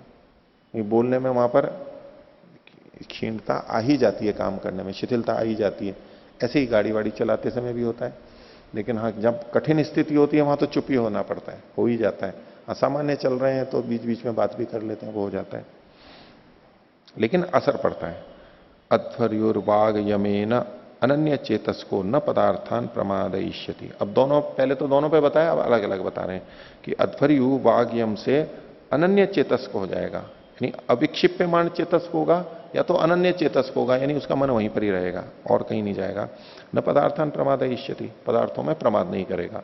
और यजमानश्च एवं वाग यमेन अनन्य चेतस कहा, और यजमान भी इसी प्रकार से वाणी का यमन करते हुए, नियमन करते हुए अनन्य चेतस एकाग्र चित्त वाला होते हुए प्रमादिष्यंतम तम बोधयिष्यति। अगर अध्वर्यु प्रमाद कर रहा होगा तो उसको बता सकेगा, वो कर रहा है, वो सावधानी से कर रहा है, और एक जना चौकस बैठा हुआ है यजमान कि कहीं कोई गलती तो नहीं हो रही है। गलती नहीं हो रही है उसके लिए भी उसको बहुत ध्यान से देखना पड़ता है, क्योंकि कहां चूक हो गई होते ही तो उसको बताएगा। ये सब किस लिए? कि कर्म ठीक तरह से हो जाए। अंगैर अपि अनंतरीयमाणैर यज्जो विस्तार्यते, और अंगों के द्वारा भी अनंतरीयमाण यानी बाधा रहित किया जाता हुआ यज्ञ विस्तृत किया जाता है। जो अंग हैं उनको अगर ठीक तरह कर रहे हैं उससे भी विस्तार होता है। देखो जैसे ऊपर कहा ना इन्होंने, यज्ञम तनिष्यन अध्वर्युर यजमानो वाचम यच्छत, तो यज्ञ का विस्तार करते हुए, तो यज्ञ का विस्तार कैसे होगा? जितने यज्ञ की क्रियाएं हैं उससे अतिरिक्त क्रियाएं भी करने लगेंगे तो यज्ञ का विस्तार हो जाएगा। एक प्रक्रिया, भाई इसका विस्तार करो, घर का संस्था का विस्तार करो, तो संस्था जितनी है उससे अतिरिक्त और जगह भी कार्य फैलाएंगे तो वही इसका विस्तार हो रहा है। आर्य समाज से अतिरिक्त जगह जा जा करके प्रचार करेंगे तो कहेंगे आर्य समाज का विस्तार हो रहा है। बाहर जा करके करते हैं तभी तो विस्तार कहलाएगा, वहीं वहीं कर रहे हैं तो विस्तार थोड़ा ना कहलाएगा। सामान्य नियम ऐसा है, उसका निषेध कर रहे हैं। तो कहते हैं अंगैरपि अनंतरीयमाणैर यज्ञो विस्तार्यते, जो उसके अंग हैं, अंदर के भाग हैं, उनको जो बाधा रहित करते हुए भी यज्ञ का विस्तार ही कहलाएगा। यज्ञ से संबंधित जो होंगे, अतिरिक्त कुछ नहीं कर रहे हैं, लेकिन जो है उसमें भी जब निर्बाधता आ रही है तो ये भी उसका विस्तार ही कहलाएगा। जो चल रहा है उसको संभालना भी उसका विस्तार ही कहलाएगा। नहीं तो ये कह देते हैं भाई जो चल रहा है वही तो चला रहे हो आप, उसी को ठीक करने में लगो, बाहर कब निकलोगे, बाहर कब करोगे ठीक, फैलेगा कब? बोले यहीं यहीं अंदर ही कर रहे हो। भाई अंदर जो कर रहे हैं ये भी विस्तार ही कहलाएगा उसका, क्योंकि कमियों को दूर कर रहा है वो उसकी। तो अंगैरपि अनंतरीयमाणैर यज्ञो विस्तार्यते न केवलै स्वहि अवयवै अंगैश्च विस्तारयितुं वाग्यम शक्नोति। तो अंगों के साथ भी, अंग मतलब उससे जो जुड़े हुए हैं उनको भी करता हुआ विस्तार करता है। एक तो है कि स्वयं अपना यज्ञ, और एक यज्ञ से जो जुड़े हुए हैं उनको भी करता हुआ विस्तार करता है। अन्यों को लेता हुआ नहीं, उन्हीं से संबंधित। अगर केवल मुख्य को ही ले लेगा, वो अंगों को छोड़ देगा और केवल प्रधान को लेगा तो भी विस्तार नहीं होगा।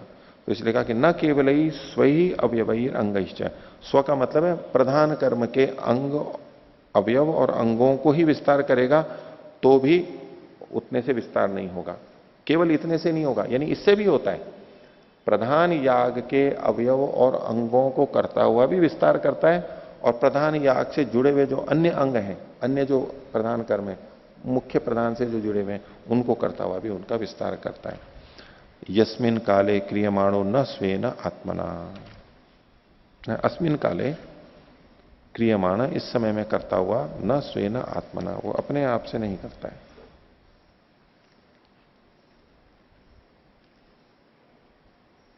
केवल अपने आप से नहीं करता है, उसके साथ के अंगों को भी लेता है। यज्ञ संयोगश्च अत्र विस्तार संबद्ध, ये जो यज्ञ का संयोग हुआ यहां पर ये विस्तार से संबंधित है। यज्ञ जो लिया है उसको तो विस्तार करने के लिए।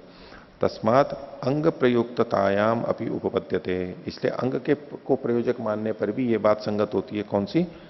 विपरीत अल्पविराम में लीजिए, यद अध्वर्यु यजमानो वाचम यच्छतः, अध्वर्यु यजमान जो मौन हो जाते हैं, तत्प्रजापति भूयंगतौ यज्ञम तनवाते, म की जगह त कर लीजिए और विपरीत अल्पविराम बंद कर लीजिए, इन्वर्टेड कॉमा।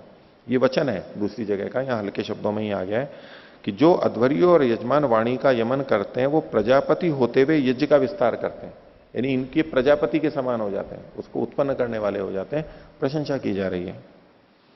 इति दृष्टेन कारणेन, ये दृष्ट कारण यहां पर जुड़ा हुआ है। न अदृष्टेन इति वर्तमान कालापदेशाद अवगम्यते, वर्तमान काल के कथन से यहां पर अदृष्ट को नहीं लेना, ये दृष्ट प्रयोजनता यहां पर है। यथा वयम वाग्यमेन तायमानम यज्ञम विद्मः तथा इति, जिस प्रकार से हम वाणी के यमन से फैले जाते हुए यज्ञ को करते हैं, उसी प्रकार से वहां भी करना चाहिए उपांशु से। ये जो यथा करके उदाहरण दिया था उसको यहां पर बताया, और इसमें इन्होंने सिद्ध क्या किया है, वांग नियम का अवांतर अपूर्व प्रयुक्त तत्वाधिकरण है, उसका अपना जो अपूर्व है अवांतर, उसको वो सहायता करता है, प्रधान से सीधा ना जुड़ते हुए भी। आगे स्थिताद उत्तरम, अब वो पीछे जो छोड़ दिया था इन्होंने वहां से फिर आगे चल रहे हैं। 22वें सूत्र में पूर्व पक्षी ने कहा था, अब सिद्धांति उसका उत्तर दे रहा है। 25वां सूत्र, तद्देशानाम व संघातस्य अचोदितत्वात्, तद्देशानाम, वहां जो पूर्व वाले अग्निशोमी से पहले वाले हैं उन देशों का संघात का कथन न किए जाने से, क्योंकि वहां संघात का कथन नहीं हो रहा है, सबका मिला करके अलग अलग ढंग से होगा। तो वह शब्दात पक्षों भी परिवर्तते, पूर्व पक्ष को हटा के सिद्धांति बोल रहा नहीं तदस्ति, क्या नहीं है, परमा पूर्व प्रयुक्तम उपांशुत्वम इति, उपांशुत्व परमा प्रयुक्त है, ये बात ठीक नहीं है। कथम तर्हि प्राचीनम अग्निशोमियात ये पदार्था तत्प्रयुक्तम, अग्निशोमी से पहले के जितने कर्म है वो इसके प्रयोजक होंगे। कुतः संघातस्य अचोदितत्वात्, सूत्र में जो कहा गया उसको आगे खोल रहे हैं। संघात इति ग्रह यजि अभ्यास संघातम ब्रूमः, संघात का मतलब है ग्रह से जो याग किया जा रहा है, बार बार उससे आहुति जो दी जाती है, उसका जो अभ्यास हो रहा है आवृत्ति, उसको संघात कह रहे हैं। न तस्य अयम भाग उपांशुत्वेन संबद्ध इति चोदना, तो उसका ये भाग उपांशुत्व के रूप में संबद्ध है, ये यहां पर कथन नहीं है। नैवम संबद्ध क्रियते, यहां इस तरह से संबंध नहीं किया जा रहा है। देखो पूर्व पक्षी ने वहां संबंध कैसे जोड़ा था, यज्ञ का किससे जोड़ा था, प्राची से जोड़ा था, उधर से नहीं जोड़ा था। ये कह रहे हैं कि नैवम संबंध क्रियते यज्ञ से यद प्राचीनम इति, यज्ञ का जो प्राचीन है, जुड़ तो वहां पर भी रहा है, हमारे को यही लिख रहा है ना, यज्ञ से यद प्राचीनम, तो यज्ञ का प्राचीन से संबंध जुड़ रहा था, पूर्व पक्षी ने कहा भी था। तो सिद्धांति कह रहे हैं यहां ऐसा संबंध नहीं जुड़ रहा है, नहीं जोड़ना चाहिए। यज्ञ से यद प्राचीनम इति, पूर्व पक्षी पूछता है कथम तरी, फिर कैसे है, तो बोले सरावा ऐशा यज्ञ से इति, ये यज्ञ की जो सरा है उसका ऐसा संबंध जोड़ना चाहिए। संबंध दोनों तरह से जुड़ सकता है, लेकिन कौन सा संबंध ठीक है उसके आधार पर फिर निर्णय होगा। तो उन्होंने कहा कैसे ये पता लगा, अब हमारे लिए इस वचन को फिर से देखो आप, हमें क्या प्रतीत होता है कि यज्ञ का सरा से संबंध है या प्राचीन से संबंध है। ऐशा वा सरा वा ऐशा यज्ञ से, अब इतने में देखेंगे तो यज्ञ के साथ सरा का संबंध है। तस्मात यत्किंचित प्राचीनम अग्निशोमियात, जो भी यज्ञ से पूर्व वाला है अग्निशोमीय से, तेन उपांशुत्वेन चरति, तो दोनों से जुड़ता हुआ दिख रहा है। तो कुतः कैसे, पूर्व पक्षी ने पूछा तो सिद्धांति बोले तस्मादिति पदेन व्यवधानात्, क्योंकि बीच में तस्मात का व्यवधान आ गया है। सिद्धांति क्या कह रहे हैं, यज्ञ से का सरा के साथ में संबंध है, प्राचीन के साथ में संबंध नहीं है। क्यों, बोले तस्मात का बीच में व्यवधान आ गया है, इसलिए उससे नहीं जुड़ेगा ये। तो तस्मादिति पदेन व्यवधानात्, आगे कहते हैं अथापि प्राचीन संबंध, अगर आप इसको प्राचीन से संबंध मानो भी तो, अभ्युपगम से बोल रहे हैं, एवं भी न परमा पूर्व प्रयुक्तम, तो भी ये परमा पूर्व प्रयुक्त तो हो ही नहीं सकता है। क्यों, न ही यत इति अनेन देशो अभिसंबध्यते, क्योंकि यहां पर ये जो यत है ना, तस्मात यत किंचित, यत किंचित में जो यत है उसके लिए कह रहा है।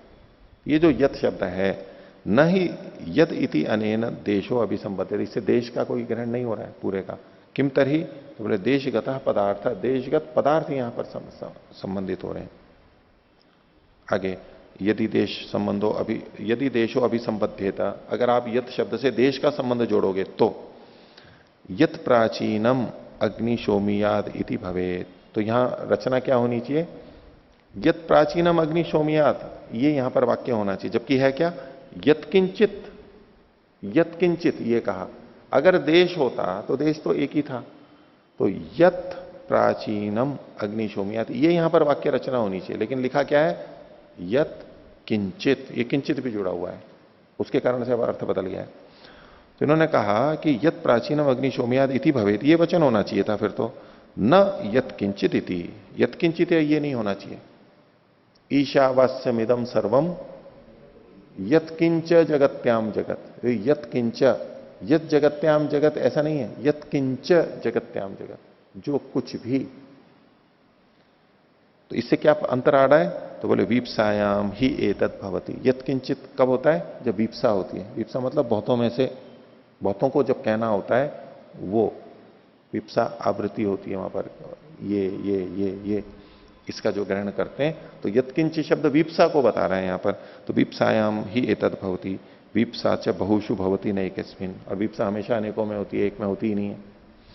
एकश्च देशो बहुवः तत्र पदार्थ, देश तो एक ही है और बहुत सारे पदार्थ हैं, इसलिए यहां पर देश का अर्थ नहीं लिया जा सकता, यहां पर पदार्थ ही लेने चाहिए। तस्मात् पदार्थानाम उपांशुत्वेन संबंधो अल्प विराम न देशस्य न तद्देशस्य इति, इसलिए वहां पदार्थों का ही उपांशुत्व से संबंध है, न कि उस देश का।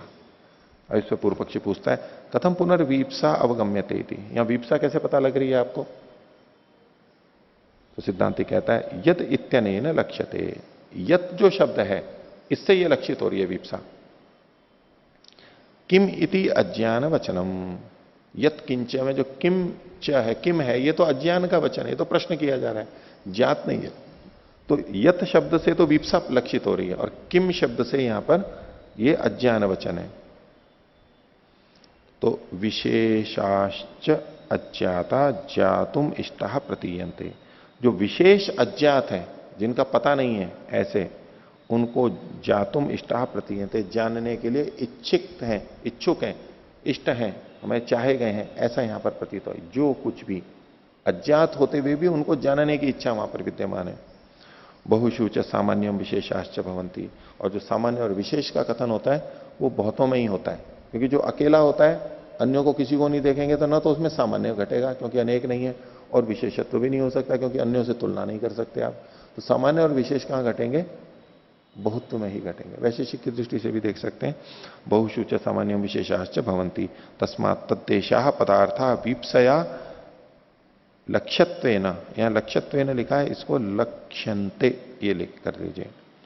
तस्मात् तद्देशाः पदार्थाः वीप्सया लक्ष्यन्ते, वहां स्थित जो पदार्थ हैं वो वीप्सा से लक्षित किए जा रहे हैं।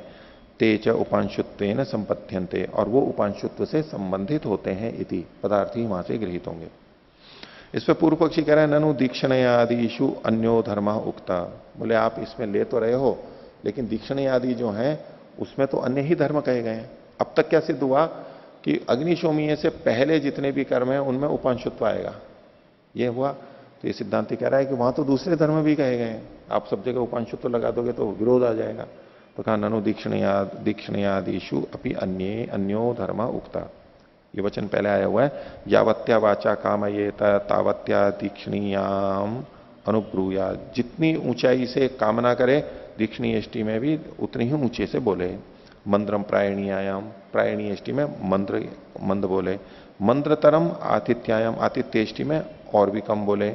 और उपांशु उपसत्सु थी, उपसत में उपांशु बोले। तो यहां पर भेद कर दिया गया। तो दीक्षणीय यष्टि के लिए दीक्षणीय में कैसा बोलना चाहिए? ऊंचा, जितना बोला उतना बोले, यानी तो वहां ऊंचा बोलना भी आ जाता है, उपांशुत्व नहीं आएगा। तो कथम तत्र उपांशुत्वम कर्तुम शक्यमिति, आप उपांशुत्व कर कैसे सकते हो? आपके अभी के सिद्धांत से तो वहां उपांशुत्व आना चाहिए, लेकिन ये वहां हो नहीं पाएगा। तो सिद्धांत कह रहा उच्चते सधर्म प्रधानेशु भविष्यति, बोले ये जो धर्म है ना, मंद्रतर और जितना बोलना है, ये प्रधान में होगा, दीक्षणीय यष्टि के प्रधान में होगा। दीक्षणीय यष्टि भी तो एक प्रधान कर्म है, प्रधान के अंदर भी जो एक मुख्य कर्म है और उसमें भी अंग कर्म है। तो स धर्म प्रधानेशु भविष्यति दीक्षणीयादिषु प्रधान शब्दोपबंधत्वात्, क्योंकि दीक्षणीय आदि में प्रधान शब्द उपबंध है, जोड़ा गया है, वहां पर उसको प्रधान ही माना गया है। उपांशुत्व प्रधान वर्जितेषु अंगेषु विवेक्ष्यते, जो उपांशुत्व है वो प्रधान से वर्जित, प्रधान को छोड़ करके जो उसके अंग है वहां पर घटेगा। तो प्रधान दीक्षणीय यष्टि को छोड़ के उसके जो अंग है वहां उपांशुत्व आ जाएगा। तो इससे अग्निशोमीय से पहले जितने भी हैं उन सब में उपांशुत्व आ जाएगा।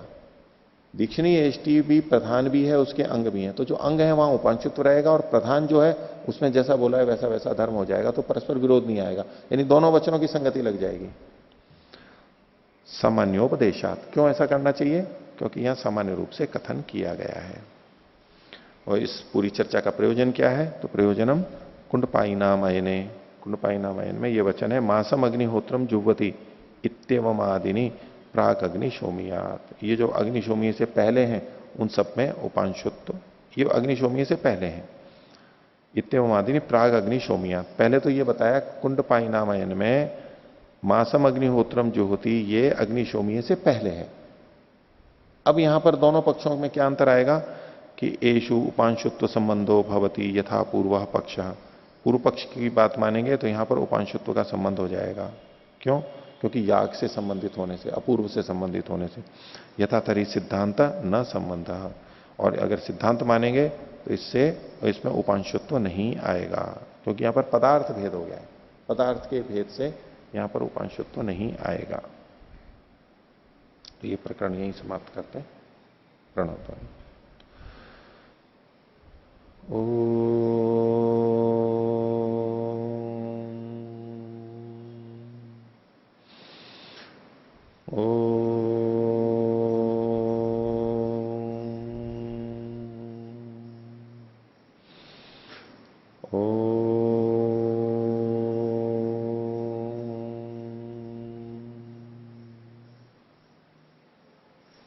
सभी को सदा ओम शांति।